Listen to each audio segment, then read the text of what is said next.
Hey everyone. Hey guys. It's November 21st. You know what that means? It's not quite time to stuff the turkey. No. It's time to remember. Time to remember what happened tomorrow, November 22nd. 62 years ago. 62 years ago. In Dealey Plaza, Dallas, Texas. John F. Kennedy was assassinated. Killed by the coward Lee Harvey Oswald and maybe the mob and maybe the Cubans and maybe the government. Or maybe everyone. Yeah. Maybe it was America who killed JFK. Which I think is actually fitting for today's episode because it deals with an assassination of a great man. Yeah, I mean, a great man. I don't know why you laughed there, but he's great. I just don't see the connection really beyond assassination. Beyond just it being about this country and kind of the darkness underneath. Oh, so you do see the connection. I see it more broadly than comparing David Schultz to JFK. I think we're hitting on similar beats, and I don't know why you're arguing semantics with me now. I'm just trying to connect the opening to the main episode. Anyway, JFK died. He was killed for what he believed in and his morals and his values and how he was going to save this country and turn it around. They killed him because he wanted to change things. JFK, 1991, Oliver Stone. Which we will be covering. Somehow we're going to find a way to cover that in the podcast. If you haven't seen that movie, then do yourself a favor and treat yourself. Rapid fire. Let's go tit for tat. Lines. Oh, I'm not good with quotes. We've seen this movie 6 times. Well, I like no quotes, but I'm not getting them right. You know what I mean? Like, you are so naive. Oh, that's right. I recall I was geese hunting with the boys or whatever. Like there's stuff like that, but I can't pull the exact quote. Cause he was queer. That's true. You're a handsome man, Mr. Garrison. Why don't you come back? You're fine like a man, Mr. Garrison. See what I mean? I kind of know it. Camelot's in flames. Camelot in flames. Yeah, Ed Asner. Ed Asner. Carl Fredrickson. In JFK. Yes, the whole cast. Let's do a run through. Tit for tat. Michael Rooker. Kevin Bacon. Kevin Costner. Tommy Lee Jones. Laurie Metcalf. Says he's basic. John Candy. Who am I missing? Gary Oldman. Jack Lemmon. Joe Pesci? Yeah. Brian Michael Doyle Murray. As Jack Ruby. Yeah. Vincent D'Onofrio. In a very small role. Well, that's a lot. So that's a lot of actors. So we did a good job, everyone. But yeah, just, treat yourself tomorrow. Check out JFK. Yeah. In honor of JFK, treat yourself to an affair with your brother's ex-girlfriend. Yeah. Do it the Kennedy way tomorrow. Quick rapid fire slate. JFK, Jackie, 13 Days. Parkland? Parkland is actually a shelf warmer. Wait, why the fuck aren't we doing Parkland this week? We messed up. Okay, listen, folks. We'll do Parkland next year. For the 63rd anniversary.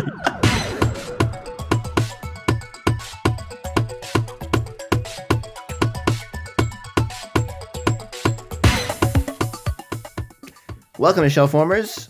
I'm Sam. And I am Andrew. I'm Andrew. Wait, you're also Andrew? We are both Andrew. Have we've done the Boston Ask Boys. not what you can do for the movie, but if you can take it off the shelf. In a time where there are so many films on the shelf, warming up day after day. Should we just do this intro as Jack and Bobby? Okay, you're Jack? Because Bobby's a little more up here. I can do this. I can do this. Father, son? Let's do that. Okay. Okay, I'm Bobby Kennedy here.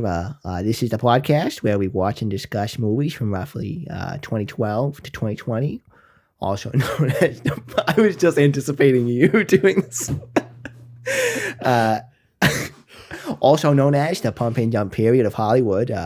Not exactly a golden age, but definitely a time of high fertility for Tinseltown. so brutal, in fact, that we didn't see many of the movies that were produced. So they're good and they're bad, or they're just meh. We're gonna cover them all. Well, Dad, if it's been sitting on the shelf, it's time to take it down and reconsider it. Well, son, I'm so very proud of you with cracking down on the Tylenol. Foxcatcher! The du Ponts! The du Ponts are stealing this country's money and One of the great making all of our children autistic and wrestlers. One of the great American dynasties, of course, the Du Pont family.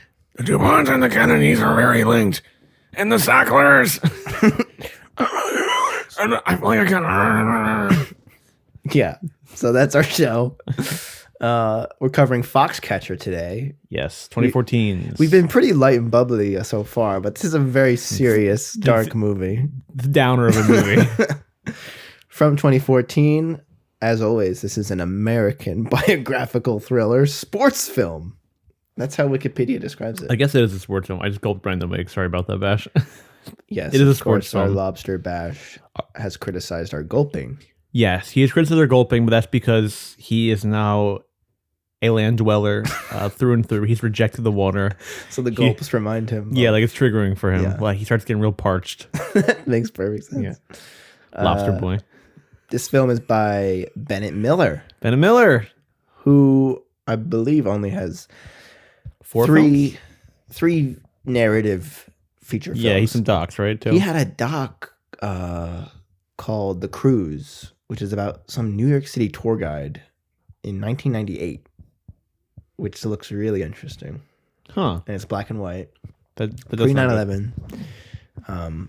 Yeah, he does. He does. Yes, 1998. You don't need to specify. Well, It's specifically, pre-9/11. I think a New York tour guide in 1998 is significant. Sure. This is the age old. He's also on a cruise though. This is the no. It's called The Cruise. But It's a bus. he's not on a cruise. No, it's Okay. a bus tour through Manhattan. Oh, okay. Oh. Well, I gotta slip in a little gold loom. Wait. You know what else is coming out this week? I have changed for good. My green daughter. My green daughter. She's beautiful. Yes. We got an advanced screener of Wicked for Good. Yeah, and that was an audio clip from it. But Bennett Miller does Capote in 05. PSH. PSH Oscar-winning performance, which I haven't seen. Yeah. Have you seen it? No, I not. It's about Do you still get why I went? Because that's the sound. Yeah. Greatest actor of all time. That's what we should do it. Oh my god, I love the master. You Joaquin, Amy Adams. Plemons. All the greats. Plemons as Junior. his son. Capote, which is about Truman Capote writing in cold blood. Remember that movie? Did all three of us watch that? Oh wait, yeah, Black that's and white, the but the murders. That's the Scott Wilson and Robert Blake one, right? Yes. Yeah, that's a good movie. Great movie. I'm actually really curious. I checked out Capote after watching Foxcatcher because he follows up Capote with Moneyball, which to me is tonally pretty different than Foxcatcher. I would imagine Capote is similar to Foxcatcher in its sort of darker tone. It's kind of a downer. Yeah. Yeah. Moneyball is great, and for him to only do those three narratives is really fascinating. And then he's gone. I never put two and two together that I knew each movie, but I didn't know he did all three. And then Zach Kreger was on some pod. And, sorry, I always talk about weapons and Kreger, but I'm a Craighead. And he mentioned that his favorite director was this guy. Really? Was Bennett Miller, and he was like, yeah, he only did those three movies. I'm so fascinated by each of them. That's weird. And I was kind of Bennett Miller makes good movies. I would say great movies. Yeah, that's weird that Kreger, I guess. Yeah, what's what's he drawing from? Kreger makes bad movies. Is the thing. You know, I know you're trying to rage bait me right now. I know you're trying to get me to flip this table. Well, you know what? I am. No! Oh my god. Fuck, dude. Spilling all your coffee on the fucking ground. My Bennett Miller Blu-rays. We're going to start wrestling. Oh. I did watched this film with my whole family. I watched it with my mom. Yeah. And I did start wrestling with my dad after watching the movie. Wait, seriously? Yeah. And he still got the juice, Yeah? I must say. Your dad has huge hands. And like lumberjack legs. Yeah. Or tree trunk legs, I guess. And I was just like joking around because I was like, oh, this might be funny. Like, we just watched this wrestling movie. Let me tap him a little, give him a little shove. Yeah. He grabbed me and threw me on the couch with such ease. I was like, fuck, dude. Like, enough. You got scared. I was like, okay, I'm taller than you, but you could still take me, man. What's your, before we get into the episode, kind of main discussion, what's your relationship with the wrestling? As like a person, as like a family? Very little. I was not a WWE kid. I did not play I guess I wrestled, but I was not on a wrestling team in high school. I was actually quite afraid of the wrestling team, specifically when they would dye their heads. Yeah. Why is that a really thing? Scary. I don't know, but my team also did that. But they do it in Foxcatcher, but it just looks creepy because it's always like not well done. No, so it's not like they're going to the salon. Because it's a bunch of like like drunk meatheads dyeing each other's hair. Yeah, and it always looks like shit. Yeah, they all have eating disorders, even though they won't like say that. Yeah, and I forget who I was speaking with. It might have been you or someone, but they were saying how like I had to lose 5 pounds. My dad would throw me in the shower and steam me, and I'd have to lose that weight because I had to make my whatever. And I was like, this is like such an intense thing. My buddy Seg was a wrestler in high school. You know Seg. He did it. A couple of friends. My dad wrestled in high school. My little brother wrestled in high school. They both kind of stopped it for a similar way. It's very taxing on the body. It's a very draining sport. You're dropping weight and gaining weight quick. It's a very physical sport. Like, it's a lot. I'm glad I didn't do it. I had no desire to be on that sweaty mat and get the cauliflower ear and shit like that. Like, I had no desire to be. That you literally just saying the word mat did bring back this memory of there was a bad case of ringworm going around the wrestling team. And that was like a big deal in my school. Like, oh, don't get near those guys. Wrestlers have ringworm. That was their legacy at my school. They have ringworm, which I don't even know exactly what that is. Yeah, but it's not good. And then like one of them like put a tape in. Yeah, you're gonna get ringworm in 7 days. It's scary. Yeah, I also like to say that like Steve Carell in this movie, we are taking a dramatic turn for this episode. So. No more bits going forward. Yeah, no bits. No bits. We're gonna really act our heart out. So I do have a funny story. We are both wearing a prosthetic nose. Yes, and our hairlines are 5 inches back. Yeah. Yeah. Actually, this is over COVID. So this was, I guess, right after I graduated high school. Maybe I was still in my senior year because we were COVID senior babies. COVID senior babies, whatever. We were or COVID man babies. COVID man. Yeah, you're right. And you remember? Sorry, I'm gonna act for this one. Oh, you're gonna act. I'm serious. Okay. I'm gonna do kind of a Carell vibe in this movie. Do you know? Do you remember? Do you remember over COVID? I almost sound like Kamala. Do you remember over COVID when Among Us got very big in our country, and kids were playing Among Us? Do you remember that, Sam? They're playing what? The kids were playing Among Us. Oh, Among Us. Among Us. Yes. And me and my friends would play Among Us every night in Discord lobbies. And one time, one of my friends got killed and got really mad at another friend. And he said, "Fuck you." And my other friend responded to this kid who was a wrestler. He said, "At least I didn't do a sport in high school that had balls in my face all the time." Whoa. Flamed. And the guy who's a wrestler said back to him, "At least I'm not fat." Wow. And we had to put them in separate calls and talk them down because they got so heated. Seriously? It was that intense. And then we had to have a public apology in front of all of our friends. What? And it was really funny to have the one for one of, "I'm sorry I called you obese and made fun of your weight." And then, "I'm sorry I said your sport was gay." The two things that are most sensitive to boys. Yes. Honestly, absolutely. A microcosm of generations of men struggles. But that's always like whenever I think of wrestling, I always think of that. Balls and faces. And I'm sorry I made fun of your weight. I'm sorry I said your sport was gay. yeah. Well, as Vanessa Redgrave says in the film, as Wait. Oh, sorry. I mean, I realized I just completely interrupted your quote there. I think I'm done. I'm walking away.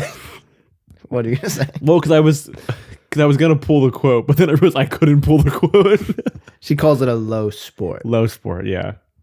And we'll touch on that later. But the film stars, as we've said, Steve Carell In dramatic turn.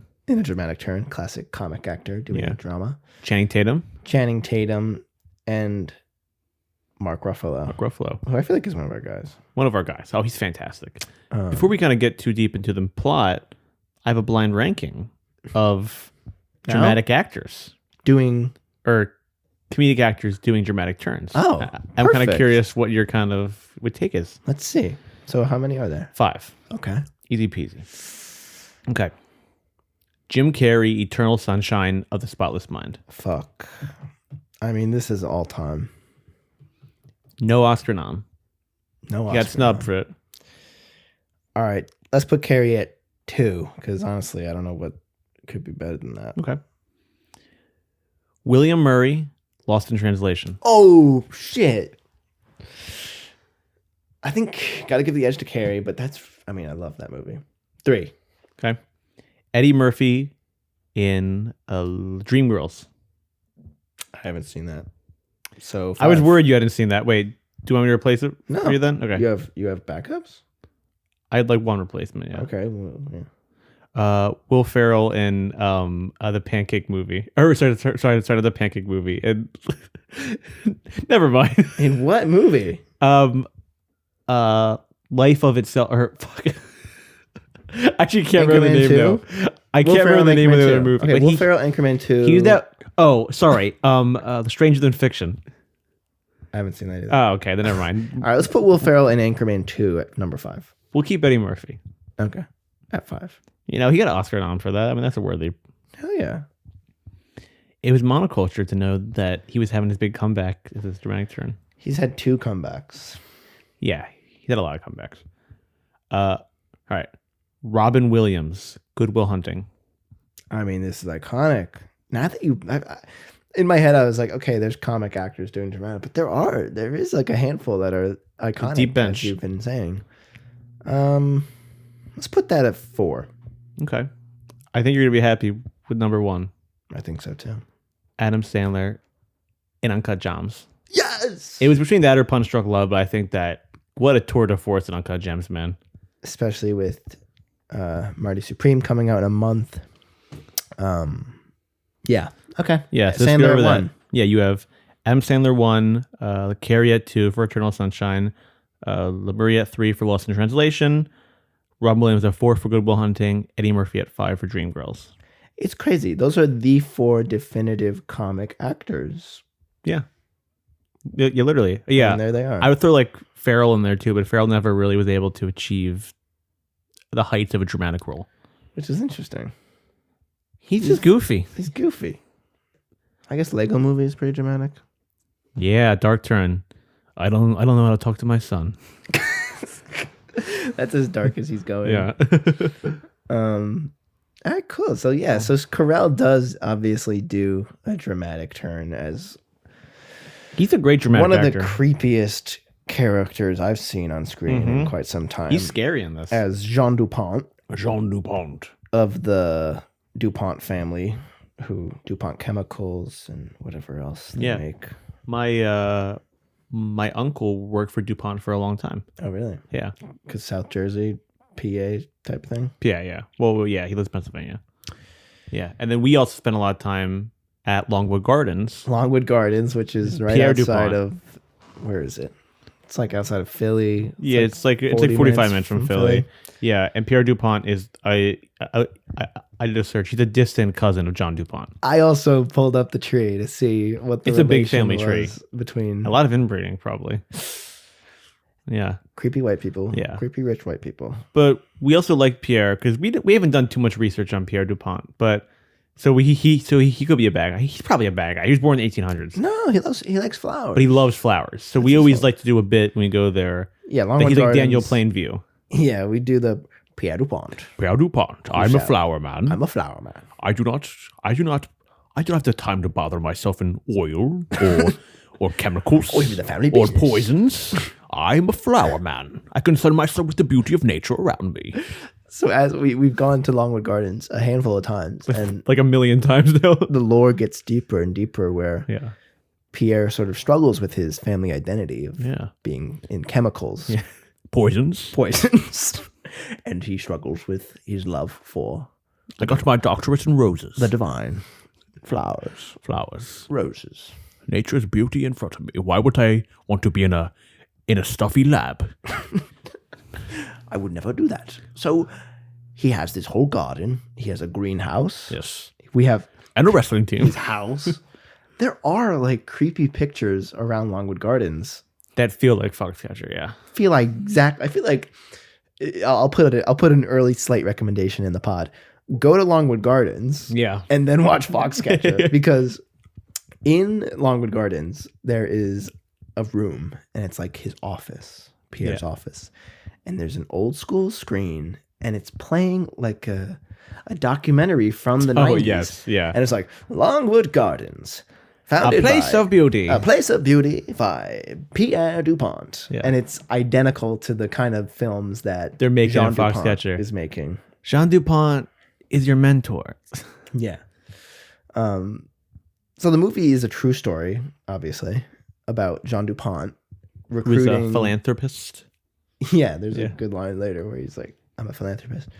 About in 1986, where he recruits basically 2 U.S. Olympic gold medalists who are Brothers. brothers. Dave and Dave and Mark, Mark. who are played Chapman? Mark's played by Channing Tatum. Dave is played by Mark Ruffalo. And DuPont is like a lover of greatness. Yes. He believes in bringing greatness back to America. Yeah. He's a patriot. He's like, we don't. He's like, you haven't been respected. Talking to Channing Tatum, like, Yeah. you're gonna get what you deserve.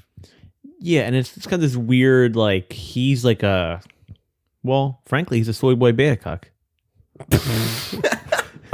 He's like this weak old man that like never mounted anything, just used like his parents' money, and he's just like so desperately wants to be like loved and appreciated and seen as like a strong hero. And like he's involved in the police and like helps them like shoot their guns and like I guess like trains them with guns, and it's like he was running the trains for a while. Scary. Very scary. But he basically invites Mark Schultz, Channing Tatum's character, to come to his estate. And he kind of wants to sponsor him, I guess. Who's Mark Chapman? Mark Chapman is the killer of Mark David Chapman. Because I said Mark and David Chapman, so maybe that's why my brain confused them. Because it is Schultz, right? Who did he kill? Mark David Chapman. John Lennon. Oh, okay, yeah. It's not about him. It's not about him at all. No.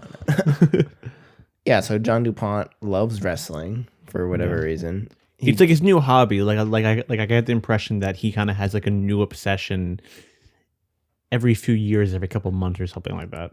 Yeah, so then he kind of starts like Team Foxcatcher. And he's basically trying to train Mark and David for the 1988 Olympics in Seoul. Yeah. In South Korea. Because his mom also is like a prized horse, like breeder and like can show horse. Yeah, the whole. I think the whole DuPont family is sort of, again, like horse breeding, like that old, rich, scary, scariness, old money. Yeah. Truly, capital O-M.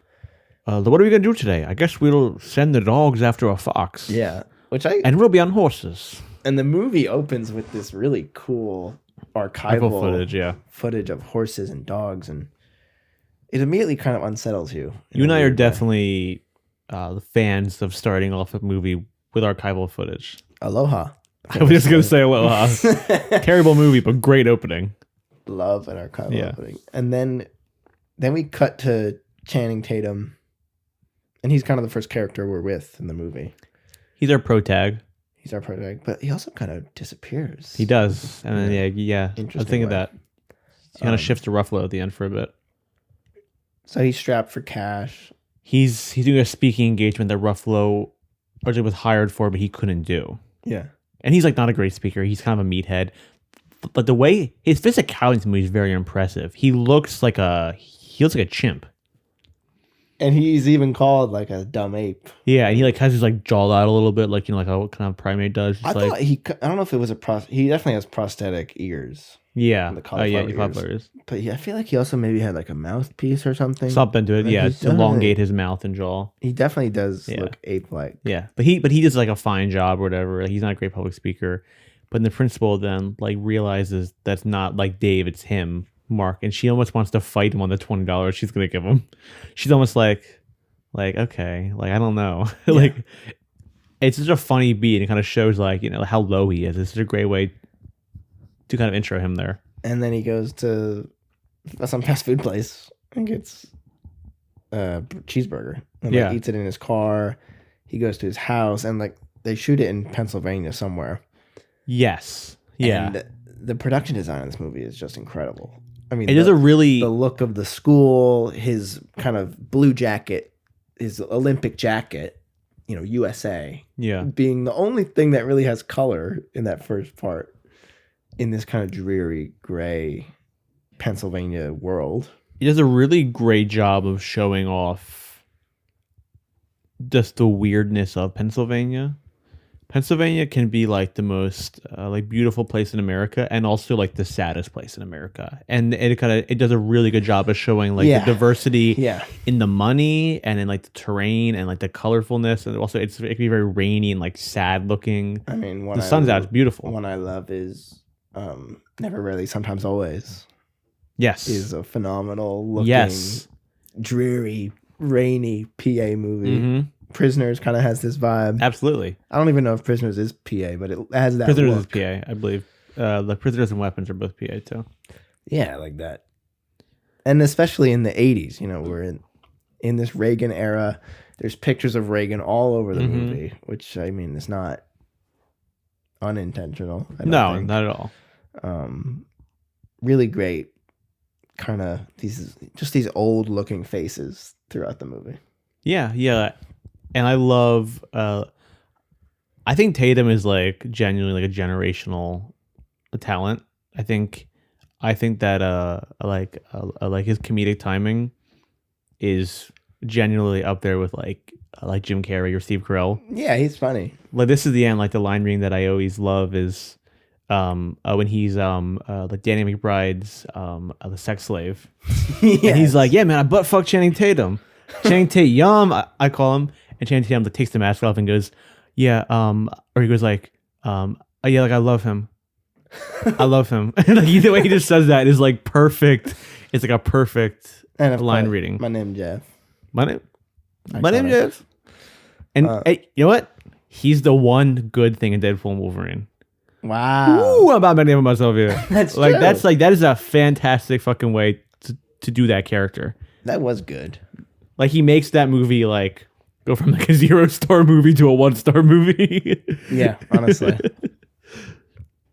Because that was also funny because he was just like such a hilarious turn in that movie, especially after years of people being like, he's got to be Gambit, like the Gambit movie, like, which is still a weird casting choice. Yeah, that everyone ever like him for Gambit. Like I would never see that in a million years. No, I don't think Hollywood knows what to do with him because like he can do this, but also he's very funny, but also he's sexy, and like like Magic Mike was kind of his breakout. Also, that's like his idea. Like he he helped shape that in Soderbergh, I believe. So it's like it's kind of a cool thing where it's like he has these like hit projects, but no one really knows like what his deal is. Mm-hmm. I want to see Roofman, which I heard he's excellent in. Yeah, Roofman looks okay. He's great in Logan Lucky. Yeah, Logan Lucky. He he plays dumb very well. Yeah, he does. But like he plays sweet dumb really well in the same way that Leo, I think, does like a malicious dumb. Also very excellent. Yeah, yeah. But then we're introduced to Mark Ruffalo's character who plays his brother in the film. Yeah. And Ruffalo's great in this, but Ruffalo is very much doing Ruffalo. Yeah. Just like sweet, nicest guy. What? Like always kind of like, buddy, like, Yeah. yeah. You know? But the brother dynamic in this movie is just phenomenal. There's in that first scene with them, they do like a little spar, a little wrestle, and it's great. Yeah. The like, sounds of the padding, the Yeah. skin. and there's such like warmth. There's such just love between them. Yeah. It almost reminds me of Iron Claw. So like, Totally. I guess all the saddest sports movies are wrestling movies. Men just getting beat down. Yeah, Beat just down by dying. life. Just brothers dying. But I love the struggle that Tatum has because they're not like. Mark especially feels very inferior. He has like an inferiority complex. Definitely, he feels like he's lesser than to these people. So you know, he goes to DuPont's house after like, you know, like he gets recruited. Yeah, we're kind of introduced to Channing Tatum, his kind of dreary life. And then, like most movies, he gets a phone call. Yeah. And it's like, some guy who's like, John du Pont would like to see Yeah. you. And he's like, what? Huh? He doesn't know who, I didn't Yeah. know who John du Pont was, but he's like, oh, John du Pont, like, come see him. So then Anthony Michael Anthony Hall Hall, yeah. is like his bag man. Yeah. And He's also the guy on the phone too. He's Yeah, the guy on yeah. the phone. And then suddenly he's in a helicopter going to the estate. And it kind of is set up in sort of a very classical kind of movie way of like Yeah. this poor guy This rich going man. to see this rich, Yeah. creepy guy in his mansion. There's all these old portraits on the wall. Yeah. Again, Kind of Willy Wonka. yeah, kind of reminded me of those old mansions that we kind of see in Crimson Peak, Mhm. where there's just, the history of this country is not that long. No, So the money's big. the money is big, but like when you see these old houses from that kind of turn of the century, and especially when you have a movie like this that takes place in the 80s and John du Pont is a descendant of that family, Mm-hmm. it's really an echo away. It's very close. Like Absolutely. that archival footage in the beginning, it's something about it really upsets me, It's just scary. but in a good way. Because they all were like bad, sick people yeah. who did terrible things to get their money and to hold on to their money. And they had the power where they could just kill people and nobody would know. And John du Pont is sort of like that. Yeah. He's a continuation of that line. He's like that diluted id of Yeah. the DuPont estate. Absolutely. And, there's honestly, they kind of sugarcoat him in this movie in a way. Like he's truly terrifying in the movie, but he was like a paranoid, schizophrenic man Yeah. And a drug He was married addict. for and an alcoholic. he was married for 6 months and he pointed a gun at her and she divorced him. Yeah, because he thought she was like a Russian spy or something crazy. Yeah. There's some reports that he needed to have his testicles removed. Like crazy shit. Yeah. Very dark, man. Very dark, man.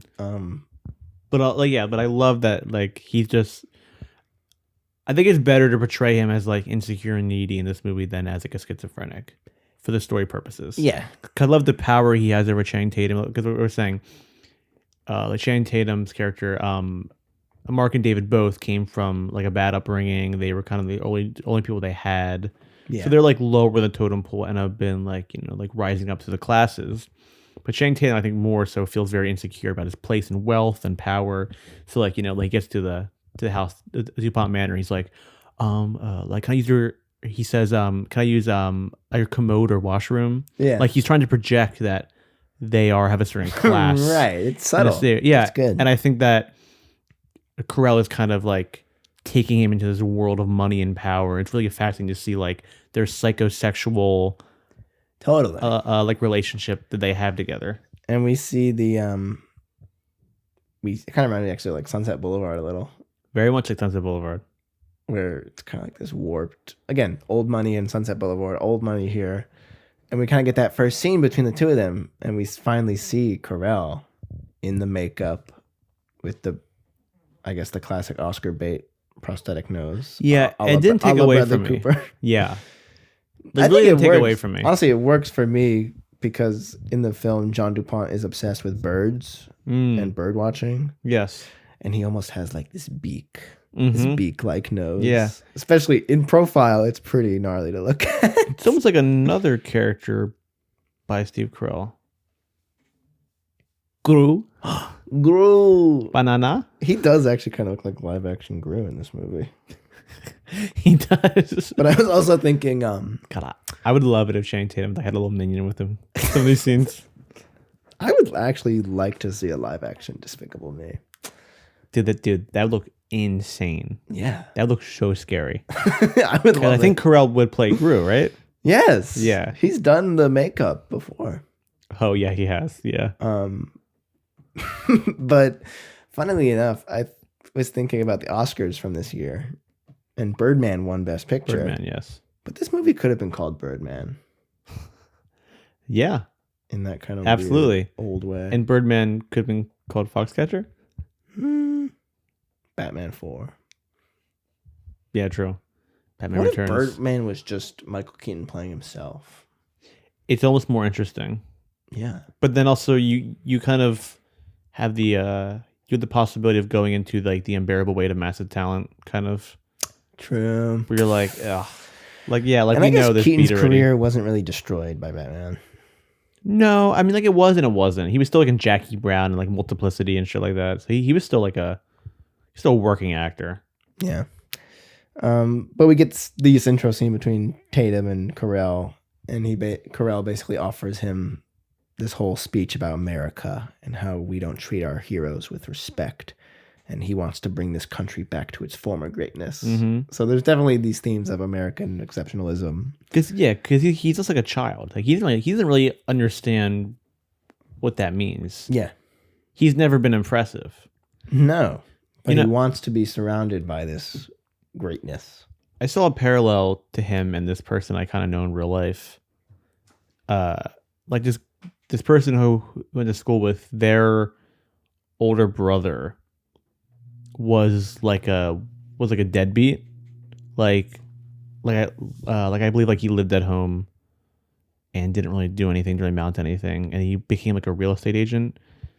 And I don't know if he's even good at that or what happened, but he became very obsessed with like the alt-right like pipeline, and now he's like running for local elections, like, you know, like for school boards or commissioner boards, and is like a social media kind of influencer for like the alt-right agenda, and like goes on radio shows and like supports all of like the Jersey guys. But it's very much like the idea of American like traditionalism, Mm-hmm. and like that power. It's almost like intoxicating to some people like that who are so lost. It's like the idea of like restoring the country is such like a powerful thing. Well, it's interesting that you say that, because it is a period piece, and John du Pont is presenting himself in a very specific way Yes. to the outside world, Yeah. through this documentary that he's creating that really just makes him look great. But it kind of does remind me of like this modern sensibility of how are you presenting yourself on social media? Like you control the narrative, but also in the 80s you almost control the narrative more because there wasn't as many outlets. Absolutely. Where if John du Pont makes a documentary about John du Pont, that's really all people know about John du Pont. yeah. There's not, all these different ways to know these extremely powerful people. Yeah, I saw they've made like 2 documentaries on this also. I'd be curious to see those documentaries just because I want to see the real footage. I did do some research about the movie versus the true story. Yeah, there's some changes. It's like, a little different. Yeah, like Which that's fine. Yeah, To make like- it more dramatically sound. So the kind of the final beat of this movie, jumping to ahead, is Carell's John du Pont shoots a Ruffalo's Dave character because he's jealous over the fact that Dave is actually a wrestler, knows how to coach, has a better relationship with his brother Mark. There's a lot of like insecurities and schizophrenia. Was like in real life, he actually was paranoid about Dave, and not like he was jealous. Mm-hmm. But I think this works more as like a thematic ending for the film. But still spooky that he's living on the grounds Yeah. And in the movie, it's just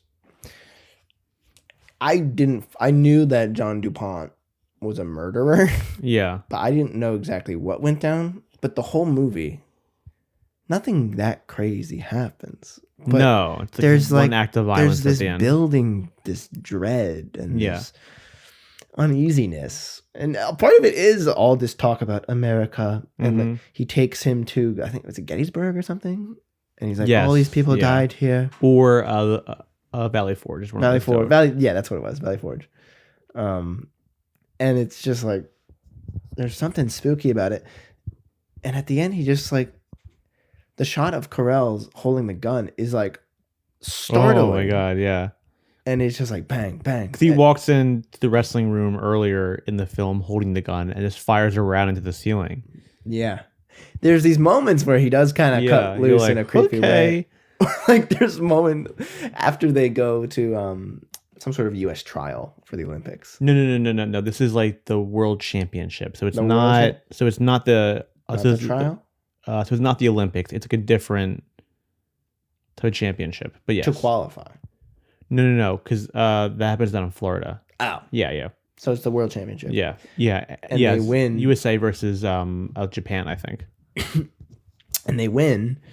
And John du Pont is like drunk, like having the time of his life. He's like, we did this. Yeah. We did this. Like I was a part of this. Yeah. I mean, he wasn't on the Because he's fucking the mat. coach, but he knows like nothing about the sport. Yeah, he just really. signs the checks for these guys. Yeah.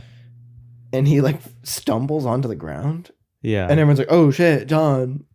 And then like one of the wrestlers like goes to pick him up and John du Pont like pulls him down and like starts wrestling and laughing. Yeah. And Carell has like these like creepy prosthetic teeth. Yeah, like small teeth. And he's like wrestling this guy. And the whole thing is just eerie. And they're like kind of like he's not doing anything to them because he's not strong. And he also he ends up wrestling in like an adult championship that he Rigs. set up and rigs and sponsors. Well, I don't even know if he's aware that he rigged it. Right. Because his guys are doing that for him. And he wrestles like this old ass man Mm-hmm. and like wins and like and his form's terrible and he looks like disgusting. It's in his leotard. But like he wants so bad to be strong and be a victor and be a champion and be a steward of America. it's kind of a hard watch, but there's something so, I don't know, fascinating about the movie. Fascinating. Yeah. Inside that darkness. Yeah. In the darkness. And like what keeps you going is just like the love that these brothers have for each other. Right. So basically, Tatum goes back to where he came from.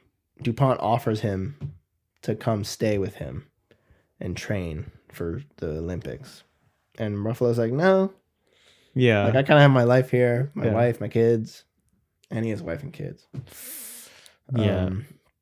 And Who plays the wife again? Somebody else like, oh, I didn't realize that was her. Sienna Miller. Yes. Yeah. I I think also Bradley Cooper's wife in American Sniper. It's funny. One of the Yeah. IMDb trivia facts was like, Sienna Miller plays the wife of two men who tragically die in a 2014 Oscar Yeah. movie. Well, so this did open wide on January 16, 2014 against The Wedding Ringer, The Black Hat, Paddington, American Sniper, and The Still Alice.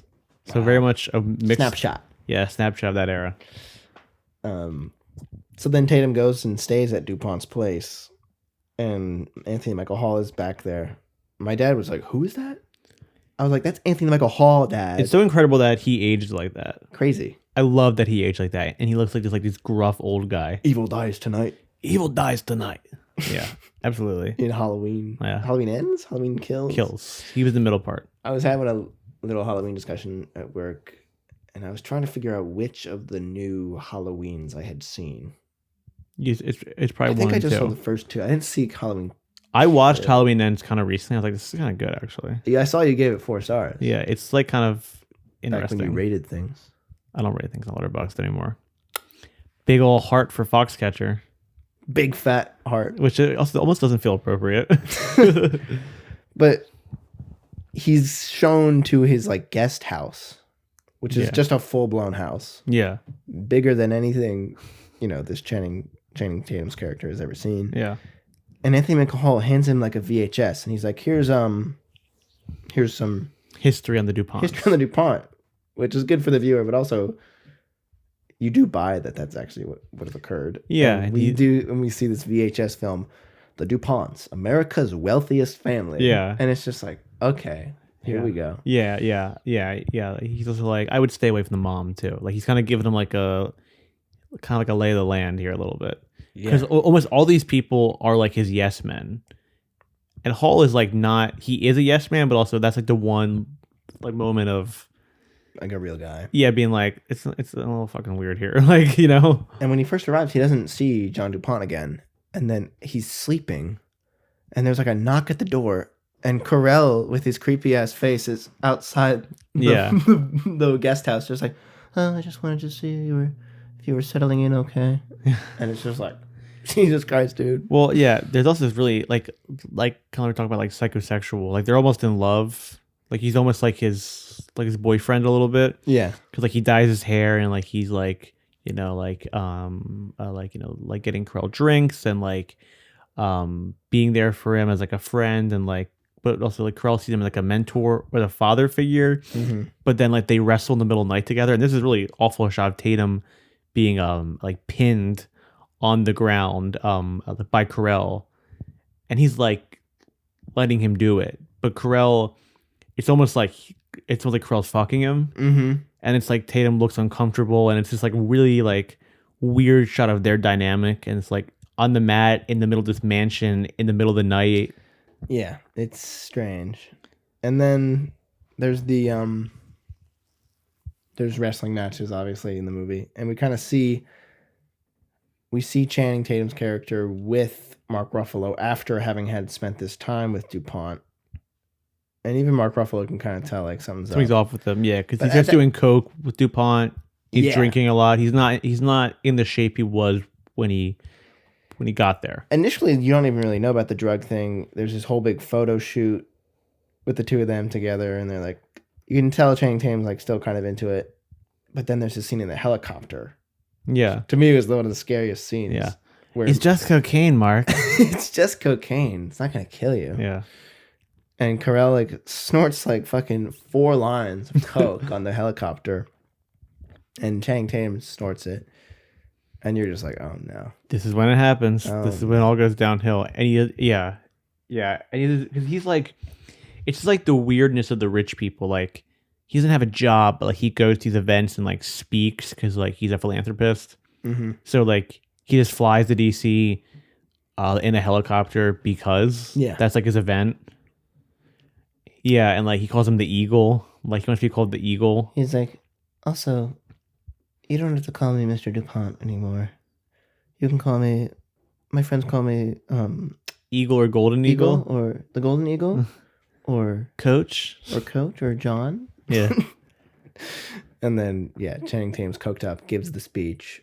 Then we kind of cut forward an undetermined amount. And we see that Tatum has like the dyed blonde hair. And Ruffalo's trying to call him. He's like, hey man, I miss you. Like, how's it going? Yeah.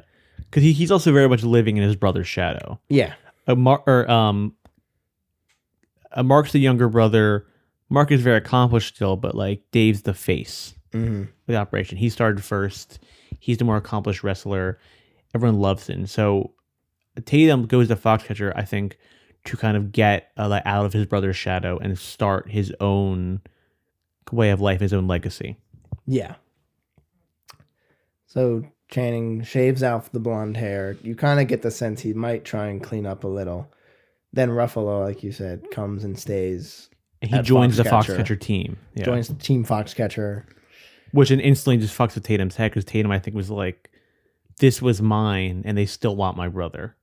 So he's like resentful and also coked out of his mind. So he's probably paranoid about that too. Yeah. And they're like very upset.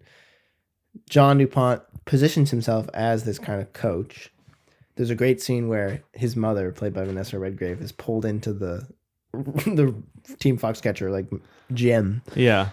And then John du Pont's like, okay, well, I must now coach. And it's like clearly... And everyone's aware of it, too. He's clearly full of shit. Yeah. He doesn't know what the fuck he's talking about. And everyone's like aware, like everyone knows they kind of have to... play along. Do this. Yeah, there's some great coverage of Ruffalo in that. Like yeah, he's like...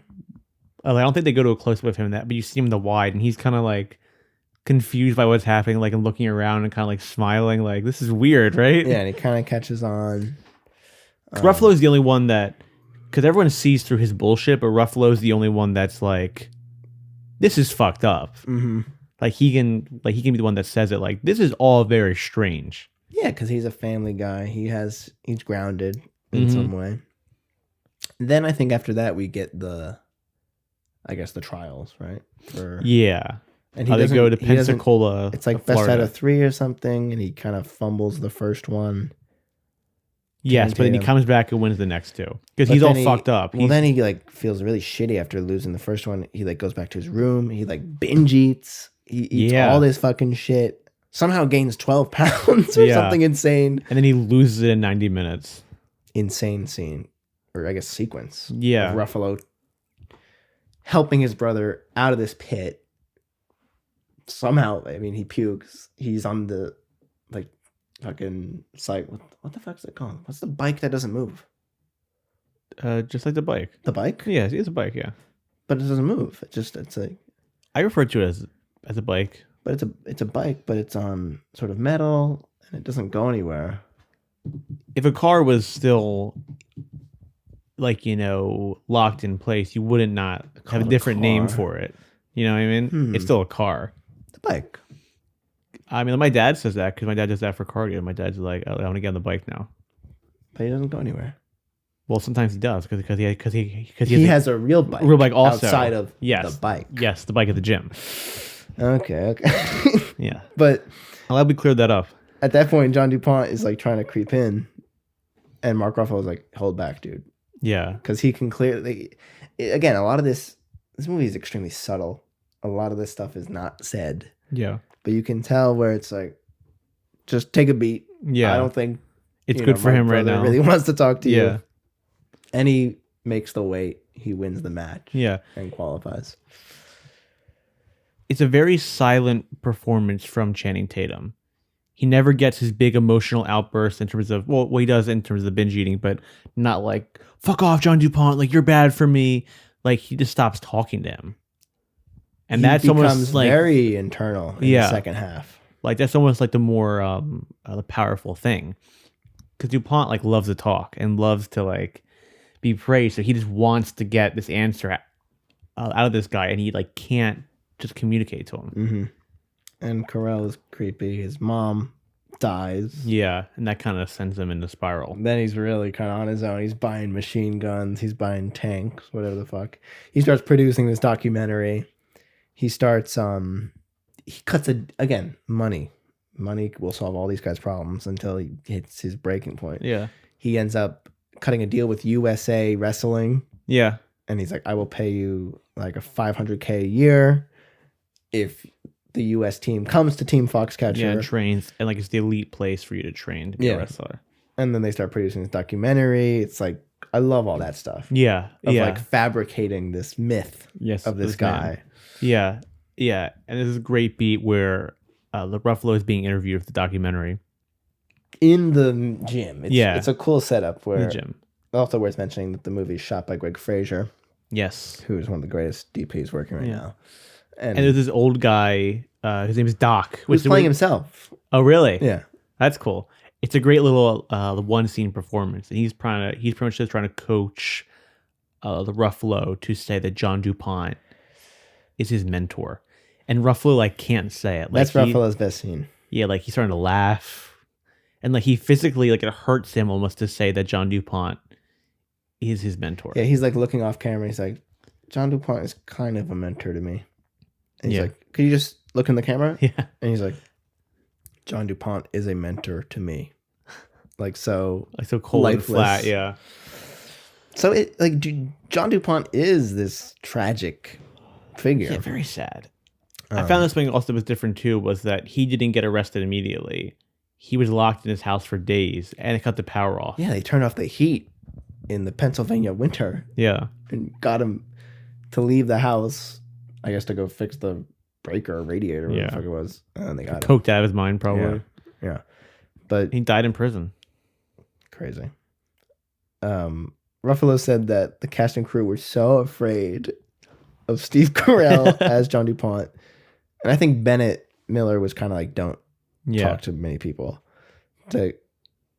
Also, when you look the way he does in this movie, it's not hard to act like he's a freaking creepy ass guy. He always has his mouth open. Apparently, his mouth is always hanging open. Yeah.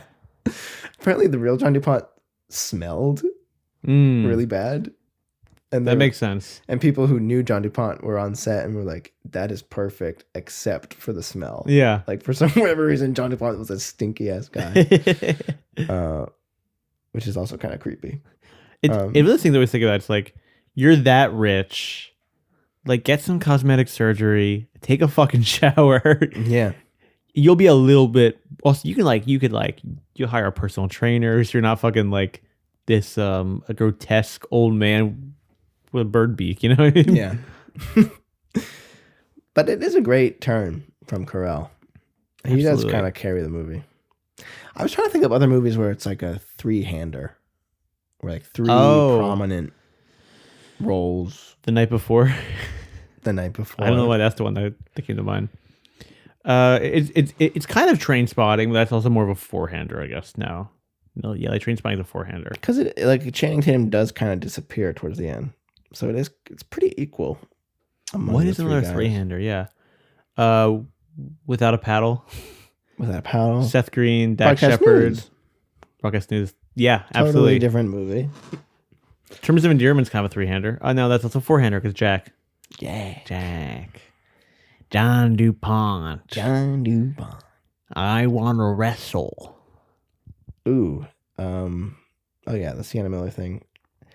Nancy Schultz, Dave Schultz's widow, gave Mark Ruffalo her husband's glasses. Wow. So the glasses Ruffalo wears in the film are Dave's actual glasses. Are kind of exceptional looking glasses. Like, you almost couldn't find a better pair. Yeah. For how he looks. Definitively, late. Late 80s, early 90s look. So after the Olympics eventually happen. Yes, and he loses. And he loses. Which I he thought does qualify. Yeah, he qualifies. But I Channing think it's kind Tatum. of surprising. So then Channing Tatum leaves Foxcatcher. Yes. Ruffalo set something up for him where it's like, I will stay on, but my brother keeps getting paid. Yeah. So then he's always looking out for his brother. Movie kind of winds down. We get this weird scene where Carell's in his office watching the documentary. Yeah. The documentary ends. Again, I love the in-world documentary type stuff. Archival footage. And then he asks his guy, like, was it snowing? Yeah. No, sir, it's not snowing. He's like, warm up my car. It's almost a little like Michael Jackson. Yeah. True. Like, it's incredibly hard to have this much fucking money and be a normal person. Yeah. Yeah, the point you fucking stink, yeah. And then he drives over to Ruffalo's house, and Ruffalo's like working on his car radio, just being a dude, being a guy. And out of nowhere, Carell just whips out this gun, and he's like, "Do you have a problem with me? Do you have a problem with me?" And Ruffalo's like, "What? Like, no." And then bang, bang, like shoots him 3 times. Crazy. And security guard does nothing, which is the fascinating thing. John, don't do that. Yeah. John. Yeah. But people were saying, like the real people who knew him, they were saying how they would never have thought. They knew he was weird, but they never would have thought he was a killer. Be a killer. I feel like for someone like him, it's like when you get to that point, what else is left? You know what I mean? Yeah. Because he was ruled, or because it was a 3rd degree murder, because he was like insane. Crazy. When that happened, yeah. It's just kind of this tragic, like it makes me think of A Simple Plan. Every Simple Plan is kind of like a snowy, yes, like just like sad movie. Snowy, sad movie. You say Fargo too? Fargo. There's a great Fame needle drop. Really good Fame needle drop. Which to me was like there's a second good needle drop too. It's a pretty quiet movie, but when they have those needle drops, it's good. Fame. Also, the score is really kind of sparse but effective. The piano sound. Yeah, it is kind of the classic Oscar Beatty score. with a sad piano, Very a few cool. notes here and there, but it's good. It's really fucking. It's a well-made movie. And lots of wides. Bennett So he's Miller like hasn't made a movie. 11 years. Where is he? I don't know, man. Bennett Miller, where are you? We're putting a call out for Bennett Miller. If you wanna come on the podcast and talk about Foxcatcher or talk about your next movie, bro. Yeah, we'd love to have Bennett Miller Yeah. on. Please come on. The original rough cut of the movie was more than 4 hours long. That makes sense. And Miller was like, this one's ready. He's like, it's ready. Yeah. I don't want to cut it down. And then they worked for another year to get it down. Well, it's still what, like 2:15? Yeah, it's still pretty meaty. Yeah. It feels good. Like I was never bored during this movie. Right. It's kind of like, I'm not usually a fan of the slow burn, but the slow burn actually works here. Absolutely. But yeah. Yeah, but I still also just real quick, like lots of wides, which I love. Just like because you have a location like this, like you have to show that off. Oh, some of these shots look like paintings. We'll put. It might Barry Lyndon a little bit. On the, we'll put these on the Instagram. There's great shots of. It's in the world of the movie like a wide, but they have the lighting for the documentary. Yeah. So I like having the movie setup, be lit as a movie. But yes. On top of that, there's the lighting of this fake documentary. Yeah. There was one shot, I think it's after he's wrestling with him in his house, where they cut to this one wide and the clouds just look beautiful and the tree and there's a mist across the across the landscape. Yeah. And it's almost these beautiful shots of our country. Yeah, because this place almost like is untouched. Yeah. By time and industrialization and stuff. But we've got these fucked up Americans inhabiting this story. Yeah. I also think it's worth saying too that we had some blowback on like if this was a shelf warmer or not. Oh yeah, I'd love to address this right now. I think it's not. I mean, obviously it was nominated for Oscars. It probably did okay at the box office. Snubbed for Best Picture. Snubbed for Best Did Picture. not win a single Academy Award. Yeah, like obviously it got its praise, but also no one's talking about Foxcatcher anymore. No one's talking about Foxcatcher. And they should. No, they should. It's an excellent movie. Also, like this kind of turn of a comedic actor doing a dramatic role is kind of a lost thing on us too. And it's really not like, when people talk about him, they talk about Moneyball. It's not Foxcatcher. And it's kind of like, okay, this also with Channing Tatum's first turn, kind of doing a dramatic role. And it is a tough watch, but I think it's just incredibly, it's dense, deep material. Yeah. Yeah. And I think it's the best movie we've seen in the podcast. It's up there with Goosebumps. And Pan. Well, I mean, do you think there's a better movie? I really fucked with Crimson Peak. Maybe some recency bias there. Most Violent Years, probably. That was good. Who shot that? I think it's Elsa Fraser. I think so. I think this is better than both those. But I was thinking about Most Violent Year. It kind of falls in that category. Especially with Frankenstein coming out this Friday. Oh, Bradford Young. Different guy. Different guys. They're both definitely contemporaries. Both great. Do you have a slate for me? I do. You already mentioned one, The Iron Claw. In terms of from 2023. In terms of wrestling, a different kind of wrestling, being at the forefront of a freaking bummer of a movie. That one really rocked me, man. I also have. My dad is not as intense as the Iron Claw dad. My dad's like a big. Who's the dad in that? Holt McCalley. Oh right. Yeah, he's been a few of ours. Yes, yeah. A Gangster Squad. He's in. My dad looks like that guy. Yeah. And I have only brothers, all into the gym and like fitness and stuff like that. And it very much, I was like, this is not a 1-for-1 for my life, but the archetype is there. I was like, oh, this is extra hard. That goes. Yeah. But a similar movie, like I'm not jumping to rewatch either of these movies, just because they are so heavy. No. But both, beautifully made. Iron Claw looks great. Yeah, like it's not like Schindler's List, which like you can rewatch because it's like it's fucking Steven Spielberg, and it's like making a kick-ass movie. Yeah. Number 2, I've got Psycho, 1960. Sure, yeah. As this sort of mommy-son issues.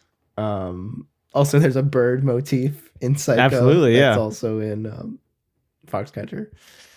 And then my last one, I have The Master, Yes. which is Very one of our apt. faves, as sort of like this beautifully crafted American myth about kind of this loner drifter who's taken in by this wealthy man. Yeah. And kind of told this is how your life should be. Yeah. And by the end, ultimately kind of rejects that Yeah. and must make his own way It's through okay. this. Where like he ends up in UFC, like like we were saying, like Channing Tatum kind of exits the movie in last act. UFC and Freddie Quill just has sex. At the Yeah. end of The Master. Yeah, pretty much. I was thinking of the Smashing Machine a little bit at the end, which I did not see, but I also thought about it. because it's the again, did 80s or not see. 90s, like beginning of UFC, which he kind of starts to fall himself into. Yeah. Find himself in. There you go. That's the term. Yeah. So Sam, Foxcatcher, are you see the Blu-ray? You see it in a thrift store in rainy Pennsylvania. Are you leaving it there, letting some other a poor schmuck to watch it and be depressed, or are you offering it $25,000 a year, a place to stay, and putting it in your guest house and watching it? I'm taking this off the freaking shelf, dusting it off, and I'll mostly use it for like mood board purposes, I think. Sure. Yeah, But like you it won't is- watch the whole movie, but maybe you'll rewatch a scene or look at it on Shot Deck or something. Like, I was also thinking about The Master because The Master is such a funny movie. Yes. And this there's- isn't. This is funny in the way you're like, that's so fucking weird. There's moments in the Carell performance that you could kind of read in a similar way, Yeah. but the movie is pretty bleak. Pretty freaking bleak. But I'd watch it. What about you? Absolutely, man. I think I did see this one when it came out, but also I was just fucking 13, so like what appreciation of Yeah, this movie you're did I like, have? "Oh." I probably was like, Michael Scott. Like, yeah. And my mom also watched it with me originally, and she didn't have any memory of it either. So we both kind of went in blind, and we both thought it was like so good, like so chilling. Just some masterclass performances, like you're saying, like very subtle. My grandma needed a Xanax after watching it. That's awesome. She was literally sitting in her chair like crisscross, like, oh my, this movie is making me nervous. It's dark. Yeah, it's really dark. But again, it's like this, it's hard to even put your finger on because it's like just slow. It's like a slow simmer. Yeah. Yeah, and I just think it's chilling. It's masterclass performances, subtle. I just love like the beats, just like I really think Channing Tatum is like giving such like a subtle but like a beautiful performance in a way that he's never really done before. Mm-hmm. I just love like how quiet it is and reserved and like painful. So it's just great Like all freaking things in movie. life. I really was blown away by this. Yeah. So next week, did we decide? We actually don't know yet, so you guys will know at some point. It'll be a surprise. Here's a hint to figure out the episode title. When the episode comes out, the title will be the title of the movie that we watched. Mhm. So you can know from that. You'll know then. Yeah. And also probably by that time, the producer Bosch will have uploaded. Usually there's a cue for next week. Like whatever, there's a description of the episode. Like, like next week's episode is blah, blah, blah. So you also tell by going back to the previous episode. Yes. Or Yes. by waiting, like it's Christmas morning. Like it's Christmas. Chris- This yeah, will be Christmas. This will be our Black Friday episode. Next Wow. week. We hope you guys got some flat screen TVs. We hope you got some new blenders. We hope you got new cars. We hope you bought so much. Consumerism. Yeah, we hope you spent. Yep. And we hope you listened. To our pod. Yes, sir. I do love that podcast, sir. Killers of the Flower Moon trailer reference. We'll see you next time. Goodbye. Thank you for listening to Shelf Warmers. If you have suggestions for films to take off the shelf, make sure to follow us at shelfwarmers.podcast or email us at shelfwarmerspod@gmail.com. New episodes out every Friday.